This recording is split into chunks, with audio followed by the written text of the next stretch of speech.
Good afternoon. Thank you for joining us. I'm Elizabeth Chamberlain from Army Public Affairs. Today you'll hear from the members of the Fort Hood Independent Review Committee, Chris Swecker, Jonathan Harmon, Kerry Ricci, Kata Rodriguez, and Jack White. This briefing will last 45 minutes, ending no later than 1. Before I introduce the committee members, I have several announcements. If you RSVP'd for this briefing, you previously received an embargoed press release along with an embargoed copy of the executive summary of the report of the Fort Hood Independent Review Committee. That embargo is now lifted. Very soon, you'll receive an updated version of the press release with a second release outlining the accountability actions Secretary McCarthy just announced. The Army's new Fort Hood Independent Review website, army.mil/Fort Hood Review, will go live shortly. On this site, you'll find both press releases, a link to download the 136-page redacted report, and additional background materials. This briefing will begin with an opening statement from Mr. Swecker on behalf of the committee. Afterward, the committee members will take questions relating to the report and their findings and recommendations. For the Q&A segment, please allow me to acknowledge you before asking your question. Please provide your name and affiliation. Limit yourself to one question and one follow-up. I'll call on reporters in the room and on the phone line. I'll provide a warning when we have time for one more question. And now Mr. Swecker will read an opening statement on behalf of the committee. Good afternoon, and thank you for attending today.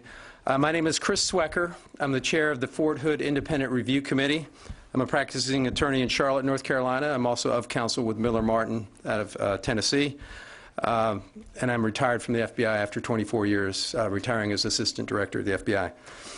To my far left is Jonathan Harmon. He's chairman of McGuire Woods Law Firm. He is a nationally recognized trial attorney who previously served as an Army officer at Fort Hood in the 1st Cavalry Division after graduating from West Point. To my immediate left in the front is Kerry Ricci. She is a retired Army JAG officer who served 3 years at Fort Hood, including as trial counsel, and is now a senior executive serving as an associate attorney general counsel for the U.S. Department of Agriculture. Just behind Ms. Ricci is Kata Rodriguez. She is a retired Marine Corps officer who served 20 years on active duty. She currently serves as regional director for 4Block, which is a veteran-serving nonprofit organization. To my right is Jack White. He's a partner at FH&L, a law firm where his practice focuses on government investigations and civil rights claims. He served as a law clerk at the U.S. Supreme Court after graduating from West Point and serving as an armor officer in the active Army and the U.S. Army Reserve. So after that introduction, I'm going to read a very brief statement and turn it back over to Elizabeth. On July 30th, 2020, the Fort Hood Independent Review Committee was chartered by the Secretary of the Army to conduct a comprehensive independent review of the Fort Hood command climate and culture and assess its impact on the health, safety, and readiness of its soldiers and units, particularly as it related to preventing sexual assault, harassment, crime issues affecting soldiers, and missing soldier protocols. We began our work immediately. The committee members who had never met each other prior to their appointment were tasked to organize themselves, devise a strategy for the review, gather relevant facts, and complete a final report to the Secretary within 90 days.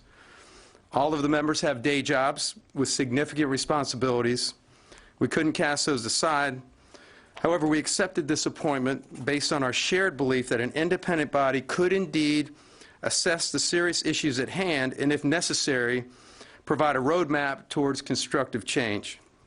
Each member of the committee accepted this appointment with the intention and a hope of supporting the mission and well-being of our brave soldiers. The final report was delivered to the Secretary of the Army on November 6th. We briefed the Secretary of the Army and the Army Command on November 18th of this year. Before we go any further, let me emphasize that Secretary McCarthy Undersecretary McPherson and Chief of Staff McConville provided us absolute independence to do our job. We were authorized access to every available source of information, and we were provided a full Army staff, including a brigadier general, 2 colonels, several lieutenant colonels, and a master sergeant, each of whom stood ready to support our mission. Although the establishment of an independent committee of civilians to review a U.S. Army command and its actions is not unprecedented, it is extremely rare, and it reflects a sincere desire to identify the issues and address them. The Secretary and Undersecretary also approved and facilitated the addition of 5 former FBI special agents and civilian administrative support to provide much-needed assistance to the team. We visited Fort Hood for 19 days in August and September. We conducted 647 individual interviews. We did 80 group interviews, which encompassed over 1,800 soldiers, and we conducted over 140 specialized interviews of various stakeholders on and off the post. We retrieved and analyzed thousands of pages of documents, commissioned 49 formal research projects, and conducted a survey tailored for this review, which drew over 31,000 responses from the Fort Hood community, representing what we were told is 100% of the targeted audience. The review focused on the period 2018 through 2020. However, if information from the last 5 years was considered if it was deemed relevant to the review. After 3 months of diligent work, the committee issued 9 findings and 70 constructive recommendations. The report leads off with finding number 1, which states that the command at Fort Hood was ineffective in its implementation of the Sexual Harassment, Assault Response and Prevention Program, the SHARP program. This was due to underemphasis of the program outside the 3 corps headquarters and a failure to culturally integrate the program through the enlisted ranks to where almost 90% of sexual assault victims are found. The committee noted that while the Fort Hood leadership afforded the highest priority to maintaining equipment, conducting field training, and ensuring deployment capability, a series of command elements executed these duties in a manner that was at the expense of the health and safety of all soldiers, but particularly for women at the brigade level and below. This dearth of command emphasis on the SHARP program adversely impacted mission readiness in terms of morale, reenlistments, and recruitments. The committee also found that soldier accountability was not strictly enforced, and there was no missing soldier protocols for first-line supervisors. This resulted in ad hoc responses to soldiers who failed to report and may have been in jeopardy. With respect to the crime issues at Fort Hood, the committee determined that the crime environment within the surrounding cities and counties is commensurate with similar-sized areas in Texas and around the United States. However, serious crime problems on Fort Hood have gone unaddressed because the installation is in a fully reactive posture.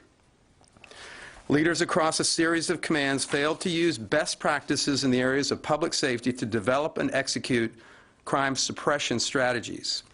The committee found that the serious crime problems on the installation at Fort Hood require proactive command action to mitigate. The committee also found that the Fort Hood CID detachment had various inefficiencies that adversely impacted accomplishments of its mission. The committee wishes to thank the Secretary of the Army, the Undersecretary of the Army, and the Army Chief of Staff, and the Army staff that they provided for the strong support they provided to this committee. So I just want to add that we were all fully immersed in all aspects of the review, but each of us had a focus area. So when you ask a question, we may have that person come up to the podium and we'll switch positions, so bear with us as we do the switch. Thank you. Thank you, Mr. Swecker. We'll now take our first question, which goes to Lita Baldor, AP, on the phone. Hi, I had a question earlier, so I'll let someone else ask. Go ahead. Kyle Remfer, Military Times, also on the phone. Hi, thanks for doing this. So we just heard that, 14 senior commanders or 14 commanders there at Fort Hood were relieved or suspended. But how far back do the problems that you guys identified go?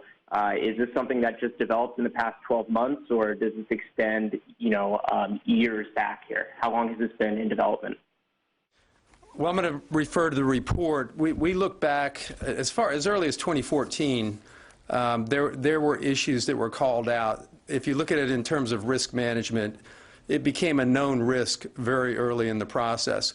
We did not fix accountability on any specific general officer or any particular commander, because for that very reason, particularly in the last 5 years, which was really the more relevant time period, we just didn't. It was not an act of commission. These were acts of omission, if you will.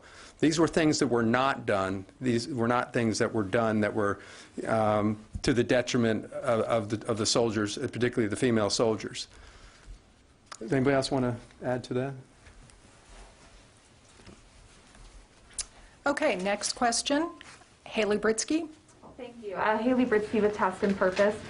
In your conversations with soldiers and in your interviews with them, can you tell us about some of the points that you heard repeatedly, some of the concerns or complaints that they had regarding the sexual assault and harassment program? Yes, the individual interviews especially were pretty revealing. We interviewed 500, of the 647, 503 were female soldiers. What we found was that there was a fear of retaliation, all forms of retaliation, stigmatism, ostracism, career, derailing a career, assignments, work assignments, and that sort of thing. There was a fear and a founded fear that the confidentiality of the reporting process would be compromised. There was a fear, or there was a lack of any appreciation for the results or the response, because it took so long to get an adjudication that people never saw the adjudication, so they lost faith in that. So there was, there are many other things that came out of the interviews, as you will read in the report. But let me open it up to the other panel members. Does anybody else? Yeah, I will say that Keta and Carrie did the individual interviews, and they may have something to say about that, but they were very revealing. I just want to add that one of the things that the soldiers at Fort Hood, many of them needed, was to be believed. And that was what we did. We listened, and so if any of them see this, I want them to know we believe you. And that's a really important takeaway, was to believe. That's all I wanted to add.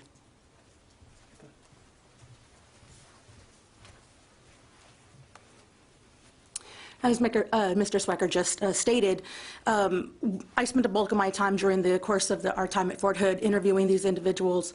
As he mentioned, 503 of the 647 were women. We made a very concerted effort to interview every single woman within specific units, in particular the unit that Vanessa Guillen belonged to.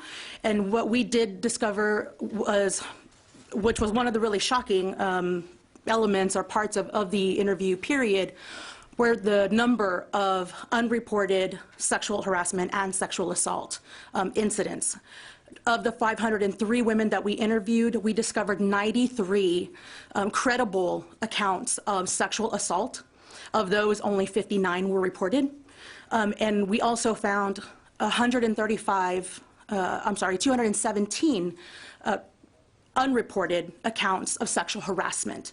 So that's a really significant number. Of those, just over half were reported. And so what we discovered during the course of those interviews is that due to the lack of confidence in the system, that lack of confidence absolutely affects the reporting of those incidents. And obviously, if we're not able to capture those incidents, then it's almost impossible to address that. But again, as Mr. Swecker alluded to, there were other indicators that this was a problem. And so that's something that the report really focused on. And this interview, the interview period of all of those individuals, really focused on just letting people speak to us. They knew that we were an independent panel. None of us are on active duty, which I think was a very significant in their willingness to speak with us and to just believe, as Ms. Ritchie just said. Okay, thank you. Next question will go to the phone. Jasmine Caldwell, KCN 6, Texas. It's difficult for those of us on the phone. you to identify yourselves before you speak. Yes. Panelists, if you could, committee members, if you could identify yourselves before you speak, that would help the people on the phone. Good reminder. Thank you. Jasmine Caldwell, did you have a question? Hi, yes. You were just talking about the reported sexual assault and harassment on Fort Hood. Out of the ones that were reported, were they properly handled? It was all over the place in terms of adjudications. So when you say properly handled, the ones that were reported went through the process. If they were sexual assaults, they went through the Criminal Investigative Division, a detachment there for investigation. If they were harassment, there was an appointed investigating officer out of the brigade where the complaint took place. What we saw were, and this may be an area where Ms. Ricci can address it as well, because she was a former JAG officer and she concentrated in this part of it. We saw a lot of delayed justice, if you will, the old saying, justice delayed, justice denied. The process was so long and drawn out that most people never saw the actual result. So there was no deterrent, or at least there was no visible deterrent. We found that delays were built into the process, and nobody was monitoring the life cycle of a sexual assault or sexual harassment complaint. So nobody really knew how long it took. Nobody had the responsibility to track how long it took, or different parts of the process. And let me ask Ms. Ricci to come up and address that as well, if you will.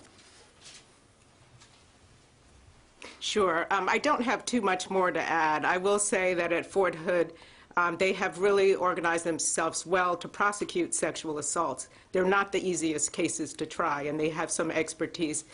But what we found, as Chris mentioned, was that there are delays in the process that become very troublesome for a victim. Imagine that you're still waiting for justice more than a year later.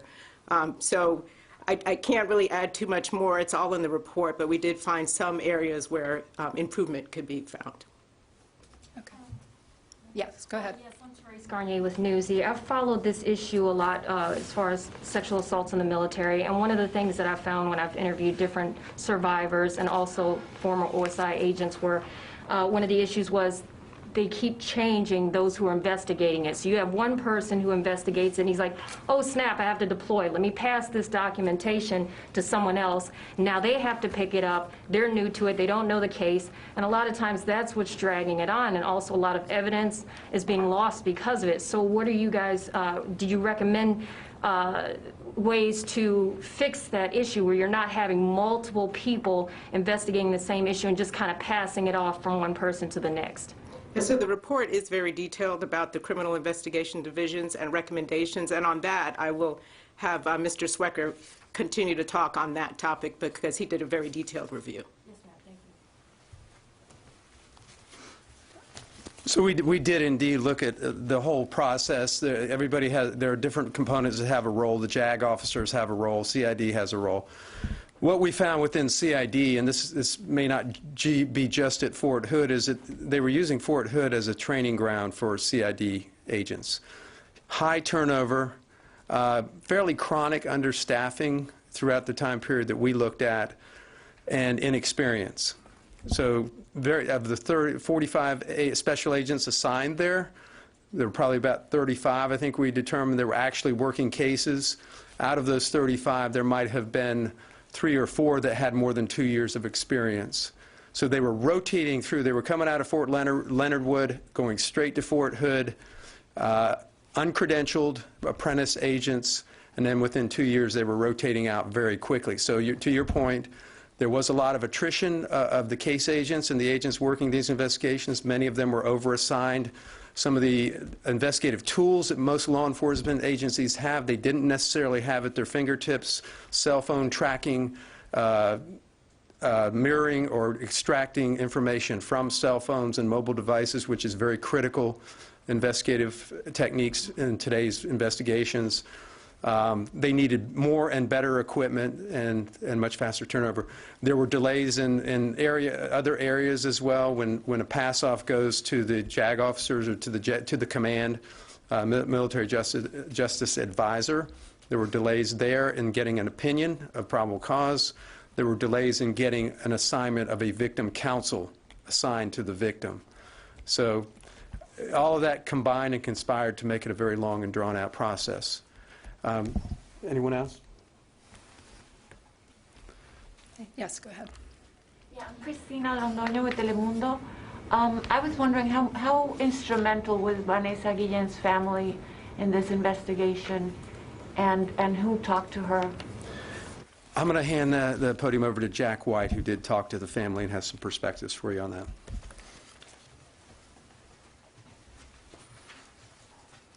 So this whole committee was precipitated by the unfortunate events with Specialist Guillen. And as we put together our methodology, talking with the family to engage in a two-way communication was important to us at the outset. At the outset, we wanted to communicate to the family that their perspective was important and that something was being done about what they had experienced. But in looking at the culture, we wanted to hear from them about what their experience was when their daughter was missing, when the search was ongoing, what were the interactions with the command. All of that is a component of the culture. So Ms. Ritchie and I sat down with the family, Mrs. Guillen, Mr. Guillen, their daughters, and we talked for hours to understand what their experience was. Indeed, I spoke with Mrs. Guillen as recently as this morning to inform her of what was happening today and to assure her that the conversation that she had with us was meaningful. We learned a lot about their experience, and whatever we learned is reflected in the report and will not be lost. Were they happy with the recommendations that are coming through? Do they feel that it made an impact? Because that's what they were fighting for this whole time. I do not want to speak for them. I walked away from my conversation with Mrs. Guillen this morning believing that she is pleased that there is progress being made. I do not believe that she has had the benefit, that the family has had the benefit of reviewing the report and our findings and recommendations yet. Okay. Next question will go to the phone. Matt Cox, military.com. Do you have a question? Yes, hi. Thank you for doing this. I did have a question about, your findings on the Fort Hood Criminal Investigation Detachment. One of the big things of this was that the Guillen family, said that Vanessa Guillen, said she was told them that she was the victim of sexual harassment and possibly assault. And CID was very adamant that, we found no evidence of that. There was, we found no credible evidence of anything like that. Are you saying that that's, a flawed finding, and that, was there any evidence or, that you found, or can you speak to that as far as what that says, what these findings about the CID detachment say to that, that whether there was evidence that maybe had been overlooked? Does that make sense? That is the subject of a separate Army investigation, which is going very deep into that area. I don't want to step on an investigation. I will say this. There is a misunderstanding on one part of that. CID did not find any evidence that Specialist Robinson sexually harassed Vanessa Guillen. And I'll leave it at that. Because we looked at the Guillen case as a case study in terms of the overall broader topic that we were looking at and the subjects that we were looking at. But once the separate investigation was announced, we are not the investigating body for the issues involving the potential sexual harassment or any other issues involving Vanessa Guillen inside her unit. I'm not dodging this question. It's just it's an ongoing thing, and we don't want to taint that investigation in any way. Okay, Courtney? Courtney with NBC News. Just two follow-ons. Ma'am, you mentioned a bunch of numbers about 503 accounts, and I'm wondering if you could just clarify them, because you said there were 217 unreported accounts of sexual harassment. Is that correct? So, but then you also said that about half of them had been reported. Can you just run through those numbers again, do you mind? Yes, during the course of our interviews, it was 647 individual interviews. That included both men and women, but there were 503 women that were interviewed. Of those, we discovered 93 credible accounts of sexual assault. And again, those were just individuals, soldiers, who were telling us that this had happened to them. Of those, 59, when we asked the question, which was part of the interview, did you report this or was it reported? The answer was no. Was yes. 59 of those. That was the extent of those. For sexual harassment, we discovered 217 credible accounts of sexual harassment. Of those, and I'll give you that specific number that were actually reported. For those of you on the phone, this is Ms. Rodriguez speaking. And all of these numbers, these specific numbers, are included in the report. There were, no, it was, I apologize, I don't know the number. It is in the report, yes. Those specific numbers are actually called out in the report. And then, Ms. Ricci, can I just get you to expand a little bit on what you meant when you said that people just wanted to be believed? Were women not coming forward with reporting incidents and not being believed, and that was a lot of what you heard? It was two things. It was cases where there was either no resolution or an unsatisfactory resolution, which happens. And once it happens with one soldier, every soldier in the unit learns of what's happening. And for the other women in that unit, it became a sense that they didn't believe us. Even if they served as a witness, we weren't believed. And then other women would say, because of what happened to this soldier, I wouldn't feel comfortable coming forward. So there was an overall sense that there is that reluctance to report, because who is going to believe us, especially for a junior enlisted woman, and especially one who maybe isn't their star soldier at the moment. There's that reluctance and that feeling that we won't be believed. And there were soldiers who just didn't report because they felt that. So just being able to talk one-on-one and to hear their very personal and sometimes very difficult stories, to be able to tell them, and it was a little bit cathartic for many of them, because someone was listening and they felt that they were being heard. So it was important to me to say, we heard you and we believe you. Let's go to the phone. Carson Frame, Texas Public Radio. Are you on the line, and do you have a question? Yes, thank you for taking my question. Essentially, it boils down to you've looked over the SHARP program and the criminal investigative response at Fort Hood. How much would you say of these issues are Fort Hood specific versus enterprise-wide, an Army problem?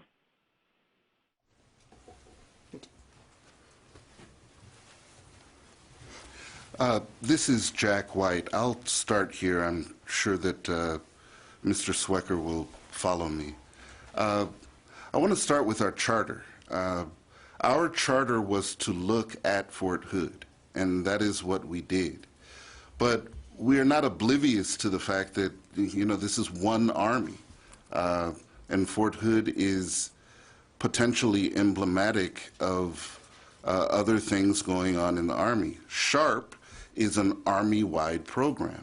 So some of our observations, while we saw them at Fort Hood, may very well be similar at other installations. A great number of our recommendations are Fort Hood specific. because that's where we were on the ground. And at Fort Hood, our methodology permitted us to kick the tires on just about everything at Fort Hood. But some of our recommendations look beyond just Fort Hood because, as I said, the SHARP program is an Army-wide program. Some of our recommendations in other areas look beyond Fort Hood as well. Chris? This is John Harmon. You know, I agree with what Jack has described, and it became very apparent as we were going through the investigation and then afterwards that the Army was going to take these and apply them broader. And you heard from the Secretary and you heard from the Chief, and, you know, as Jack indicated, our charter was just to Fort Hood, but, you know, we have 4 of the 5 members on this panel have served in the military, 2 of us at Fort Hood. And so we know what it's like. And so we were very pleased to hear from the Secretary and the Chief about using this Army-wide. So again, our charter was focused solely on Fort Hood, but as Jack articulated, and as, again, the Secretary and the Chief have said, they're going to use this to make Army-wide changes, which we applaud. And just to add to that, those 49 research projects that we commissioned went deep, and they made comparisons to other installations across the Army. So we weren't, as was mentioned, we weren't oblivious to what was going on at other installations around the Army. We made a lot of comparisons to how things were going at other installations, and we also heard stories from soldiers who had served at other installations. So we did note, however, that in many cases Fort Hood was an outlier in things like AWOL, suicides, and other issues in comparison to some of these other installations. So Fort Hood was enough of an outlier that we felt like we really, really had to concentrate on what we had in front of us. Sir?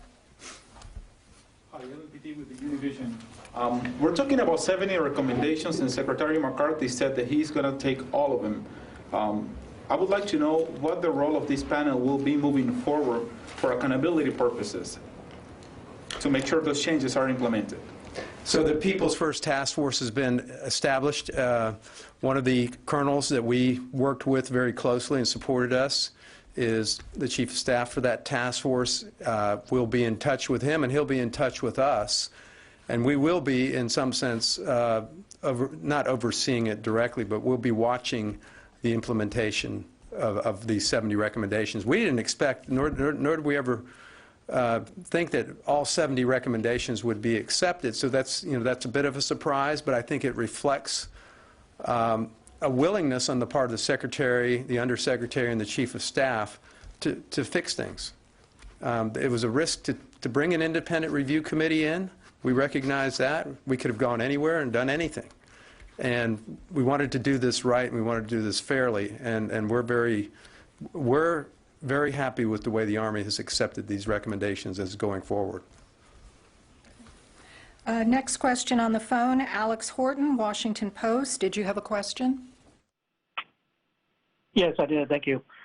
You guys have spent some time focused on sexual harassment and assault. I was curious if you were looking at other kinds of violence at Fort Hood to include other murders, other high-profile incidences, including those, who disappeared and were later found dead. And I was curious, what you have found in terms of Army culture, of how, the brand of AWOL and the brand of, going missing contributed to a lack of interest in finding them. Yes, I mean, that was a big focus of the review and the report. We looked at crime issues on the base. We looked at crime issues off the base. I think there was a perception, really based on media stories, that there was some sort of crime wave around the surrounding area of the base. What we found was that their crime rates in the areas surrounding the base were relatively low in comparison to other cities outside both major Army installations, but other comparable sized cities. That's not to say that there weren't soldier victims off the base and soldier subjects off the base, because there's a large population of active duty soldiers living off base, retired soldiers, separated soldiers, and their families. So you're going to find victims off the base. But what we found really was that on the base, there were some hot crime areas that were relatively high: violent felonies, sexual assaults, sex crimes, drugs. Positive drug tests were the highest in the Army. So we found areas of crime on the installation that, if you compared them to civilian crime rates, might be low, but this is a military installation. It's a gated community. There are a lot of tools that you can use to suppress crime. What we found was that there was no proactive efforts to suppress crime, to address drug issues, to address violent crimes. Suicides were extremely high. And what we found was that because CID was so inexperienced and so taxed for resources, they really didn't dive deep on suicides to find out why and what was happening that was the trigger for the suicide. The death cases, there aren't an anomalous number of death cases at Fort Hood in terms of homicides. But the homicides that did occur got intense media attention. And we looked very hard at those homicides. And again, what we found was in the death cases, CID just needed more experience and more continuity inside the detachment there. And it may be systemic across CID that there just isn't enough longevity at the post on the part of the investigators. So we made some recommendations regarding making sure there are experienced agents there. It may be going to more civilian investigators, and it's something we asked them to look at. Yes.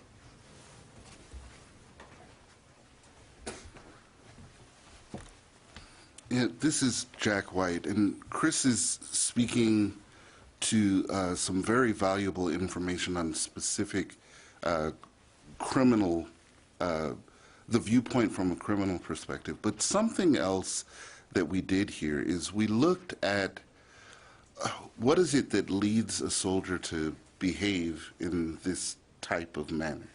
And in the process of looking at that, we looked, one of the things that the report contains is looking at the other armed services, what they do well that might be able to be incorporated within what we do in the Army, or what the Army does. And one of the things that we found is that one of the other services looks at the qualities in service members that lead them to violence, the kind of violence that we don't want in uniformed personnel. And that fits, that type of structure would fit well into an Army structure that looks at the whole soldier concept, the 21st century soldier. So we are looking at the criminal component, but we're also looking at making soldiers more respectful of the contributions of other soldiers within their formation. And some of the other services do that well, and there are some aspects of what they do that we can bring into what we do in the Army. Okay, question in the room, Mr. Glenn. Yeah, hi, Mike Glenn with the Washington Times. It's one thing to relieve for a bunch of colonels and generals to be relieved. Is there anything in the report about sort of emphasizing the responsibility of the first line supervisors, the ones who actually know something's happening, the squad leaders, platoon sergeants, platoon leaders, or because I mean they're the ones who will know something's going on before a division commander will ever learn. Okay, I'll start there. This is Jack White again. The answer is yes. But let me take your question a little bit broader. Our mandate was not focused on attribution. And we are very clear that the problems that we saw are cultural. And everybody is involved in culture, from the highest levels to the one-on-one interaction between the squad leader and his or her squad member. We address all of it, without attribution, because accountability in that way was not our mandate. That said, yes, we focus on the importance of first-line leaders knowing their soldiers and knowing where they are. Indeed, part of what the DoD is focused on in, this whole movement toward violence prevention and looking at the whole soldier is just that, those person-to-person interactions. And we address that in our report as well. Thank you. Let's go to the phone. David Bryant, Killeen Daily Herald. Are you on the phone? Do you have a question? Yes. Yes, this is Dave Bryant, the Killeen Daily Herald, and thank you for taking my question. Basically what I'm wondering is, have y'all made any recommendations to ensure that the lower level units, such as your squads, platoons, and companies, actually comply with the recommendations that y'all have made? Violence prevention and looking at the whole soldier is just that. Well, I'll let you. Actually, John, you want to address this one? Sure. So this, I view this as kind of tying in with the question you asked a little bit about the first-line leaders. And when you have a chance to review the report in detail, you'll see, as Jack said and as Chris has said, there are a lot of details in there that go to the squad leader and the platoon sergeant. In this sense, when we were doing our interviews, both individually and from a group perspective, one of the things we heard over and over and over again from platoon sergeants and squad leaders was that they did not have the time to really get to know their soldiers. And for those of us who had served in the military before, it was very, very shocking, because we grew up in a time when the platoon sergeants and the squad leaders had sergeant time. And they knew where their soldiers were, they knew their strengths, they knew about their families, and we heard that very, very frequently.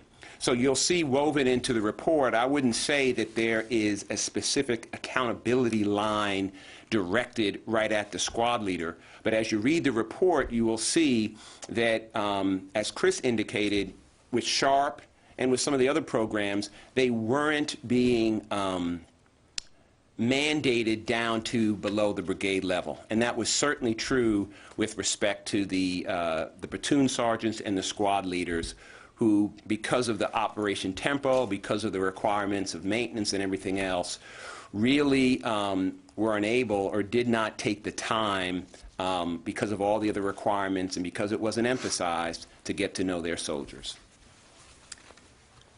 Okay. And I will say, just to add, I think that the Secretary and General McConville are very much on this topic. They've taken some steps already. They took some steps even after the interim briefing to re-emphasize the role of the NCOs and non-commissioned officers, the first-line supervisors, in getting to know their soldiers. So if they happen to not report one day, they know exactly where to go to look for them, because they know them well enough and they know what's going on in their lives.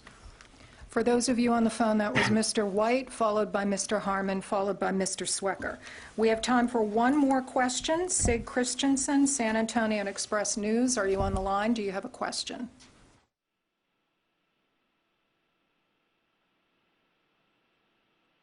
No. Steve Campion, ABC 13 Houston. Are you on the line? Do you have a question?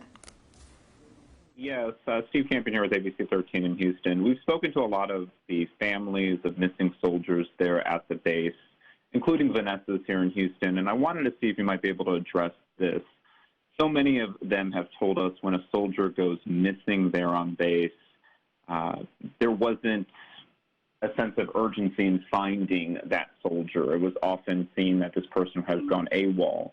Can you give us a sense of what your review found in terms of that part of this equation? Was there this lack of urgency to find soldiers who went missing there at base? There were two things that we think really impacted that missing soldier failure to report dynamic. One was, from what we saw, and actually the Guillen case as a case study is an example of it, the accountability for soldiers at the first muster or the various musters during the day had slipped, particularly during COVID. So, the part of that is a function of the NCOs not necessarily knowing enough about their charges, their soldiers under their supervision, to know what was normal and what was not in terms of not reporting. The second part of it was, with all the regulations and all the protocols in the Army and all the procedures, there was none for a failure to report. There are rules and procedures around AWOL and when to carry that as a status, as a personnel status. There were rules and procedures around when to carry someone as a deserter, when to enter their names into the National Crime Information Center, NCIC, be on the lookout, and that sort of thing. But at the first line level, each NCO had to rely on their own devices and their own judgment and their own experience as to whether that failure to report was under suspicious circumstances or circumstances where the soldier might be in jeopardy. And so it was a slippage of accountability, routine accountability, combined with no real protocols or procedures in place for the NCOs in the first instance. So we describe it as an ad hoc response. Each response was different. There were no consistent responses. They now have, and we have looked at the missing soldier protocol that the Army has put out, and it's a very good one. It starts on hour one. In any missing person case, the first 24 hours is extremely critical. You can't get started 24 hours into it. You have to start on hour one, so an hour two. So that's where their missing soldier protocol that they're promulgating now, we think hits the mark. Thank you. That concludes this briefing. Thank you to the members of the Fort Hood Independent Review Committee for their service on behalf of the Army. Thank you.